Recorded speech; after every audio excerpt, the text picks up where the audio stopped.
दोस्तों, भारतीय राजनीति में कभी कभी ऐसे बयान सामने आ जाते हैं जो केवल खबर नहीं हुआ करते, बल्कि सत्ता के भीतर चल रही अनकही कहानियों की झलक दिखलाते हैं।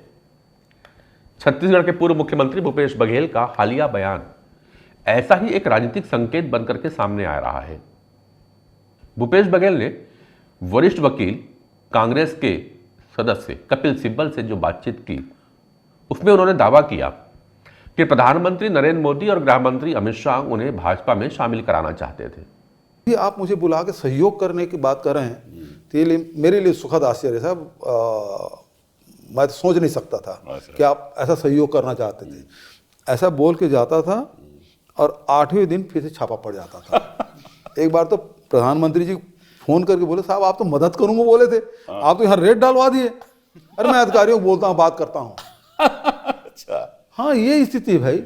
अच्छा, मुझे समझ नहीं आता था कि भाजपा में बुलाने के लिए ये बुलाते हैं। आप तो पॉलिटिशियन लोग हैं, आपको मालूम होगा कि बुला रहे हैं, किस लिए बुला रहे हैं, इसीलिए बुला रहे हैं। नहीं, लेकिन आप तो पक्के कांग्रेसी हुआ, क्या आप कैसे?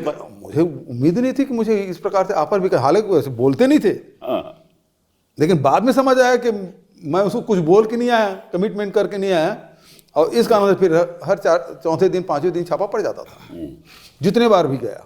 अच्छा, अब सवाल उठता है, क्या यह केवल राजनीतिक बयान है या फिर भारतीय राजनीति के बदलते स्वरूप का बड़ा संकेत?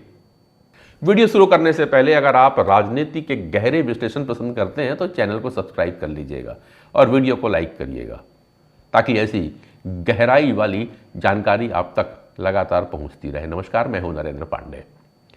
दोस्तों, अगर पिछले 10 साल की राजनीति को अगर आप ध्यान से देखें तो भाजपा ने केवल चुनाव जीतने की रणनीति नहीं अपनाई, बल्कि राजनीतिक विस्तार को भी एक अलग मॉडल के रूप में प्रस्तुत किया।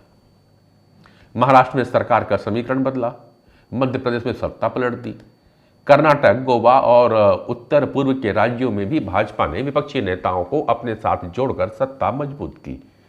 यानी राजनीति अब केवल विचारधारा की लड़ाई नहीं रही, यह सत्ता और रणनीति का खेल बन चुकी है। और इसी राजनीतिक संदर्भ में भूपेश बघेल का यह बयान अति महत्वपूर्ण हो जाता है। भूपेश बघेल केवल एक कांग्रेसी नेता नहीं है ना, वे छत्तीसगढ़ की राजनीति का एक मजबूत सामाजिक चेहरा भी है।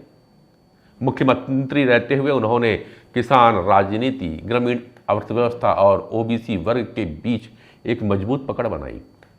गौठान मॉडल, ग्रामीण रोजगार योजनाएं और किसानों को आर्थिक सहायता, इन सब ने बघेल को जमीनी नेता के रूप में स्थापित किया।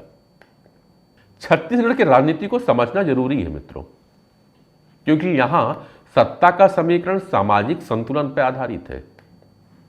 भाजपा लंबे समय तक आदिवासी और शहरी वोट बैंक के सहारे मजबूत रही, लेकिन ओबीसी नेतृत्व के स्तर पर उसे हमेशा चुनौती मिलती रही है। अगर भारतीय जनता पार्टी ने भूपेश बघेल को अपने साथ लाने की कोशिश की होगी तो यह केवल राजनीतिक विस्तार नहीं, बल्कि सामाजिक समीकरण को बदलने की रणनीति भी हो सकती थी। राजनीति में बयान हमेशा कई अर्थ लेकर के आया करते हैं।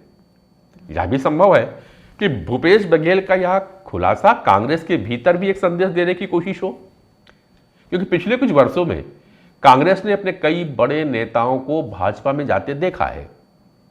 नाम जैसे ज्योतिरादित्य सिंधिया हैं, हेमंत बिस्वा शर्मा जी हैं, ज्योति प्रसाद हैं। इन नेताओं ने दल बदल ने कांग्रेस के संगठनात्मक संकट को सामने ला दिया। ऐसे समय में भूपेश बघेल का यह बयान कांग्रेस कार्यकर्ताओं को यह संदेश देता दिखाई पड़ता है कि पार्टी में अभी भी ऐसे नेता मौजूद हैं जो वैचारिक प्रतिबद्धता के साथ में खड़े हैं। भाजपा की राजनीति को अगर गहराई से देखें ना, तो पार्टी केवल चुनाव जीतने पर निर्भर नहीं रहती। भाजपा ने कई राज्यों में विपक्षी नेतृत्व को कमजोर करने की रणनीति अपनाई है, और यह रणनीति पार्टी को राष्ट्रीय स्तर पर मजबूत बनाने में काफी मददगार भी रही है। लेकिन इस पूरी प्रक्रिया में एक सवाल भी खड़ा हुआ है, क्या राजनीति में विचारधारा कमजोर होती जा रही है?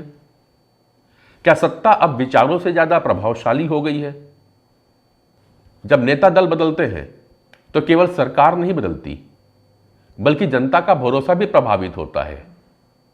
मतदाता किसी नेता को उसके विचारों और वादों के आधार पर ही चुनता है, लेकिन जब वही नेता सत्ता के समीकरण में बदल जाता है तो लोकतंत्र की नैतिकता पे सवाल उठने लगते हैं।